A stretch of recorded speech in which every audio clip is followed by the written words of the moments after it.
Detail yang tidak Anda ketahui tentang film fitur tentang Forrest.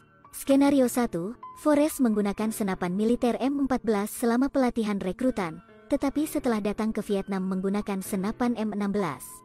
Adegan Forrest menyeberangi sungai dengan senjata ditampilkan dengan sangat detail. Karena M16, senjata anginnya sangat mudah meledak saat masuk air.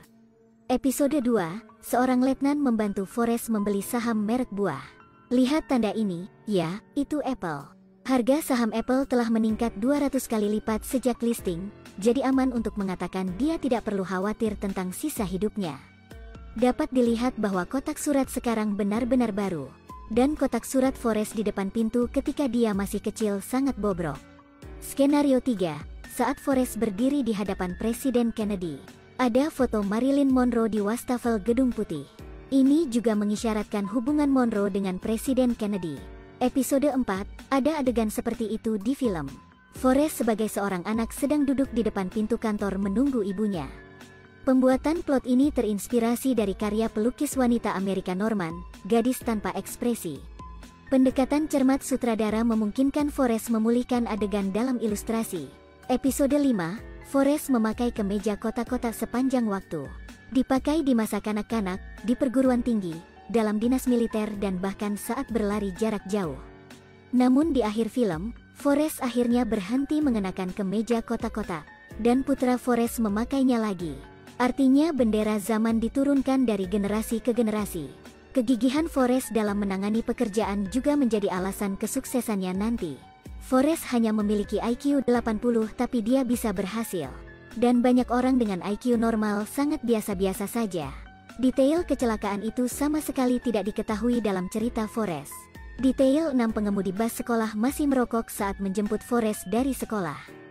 Namun saat menjemput anak Forrest dari sekolah, rokoknya diganti dengan permen karet.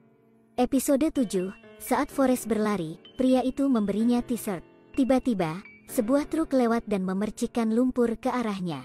Kemudian dia menyeka wajahnya dengan kausnya, dan setelah selesai dia melemparkannya kembali ke pria itu. Ketika seorang pria melihat logo di t-shirt dia langsung terinspirasi. Sejak itu, merek tersebut telah berkembang hingga kehilangan kendali.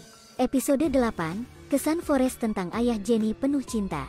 Pasalnya ia sering mencium Jenny, namun hubungan ayah anak ini sepertinya tidak sederhana. Terlihat bahwa Jenny tidak menyukai rumah tua itu. Saat Jenny pingsan di depan rumah tua, pemandangan itu terinspirasi oleh lukisan Andrew Weiss Christina's World. Skenario 9, Jenny memberi Forrest sepasang sepatu kets Nike. Pada adegan-adegan berikutnya, setiap kali berlari, Forrest selalu memakai sepatu tersebut. Itu menemaninya berkeliling Amerika Serikat, sepatu putih telah sepenuhnya berubah menjadi sepatu hitam. Episode 10, ketika dia masih kecil, Jenny mengatakan dia sangat menyukai burung. Dan ketika dia meninggal, Forrest datang mengunjunginya. Saat dia hendak pergi, sekawanan burung terbang di belakangnya. Pada titik ini, Forrest pasti mengira keinginan Jenny menjadi kenyataan. Episode 11, di pernikahan Forrest, kenapa semua tamu duduk dan hanya gelandang yang berdiri di belakang? Pasalnya, sang gelandang kehilangan kedua kakinya dalam laga tersebut. Bagi orang cacat, tidak ada yang lebih bahagia daripada berdiri.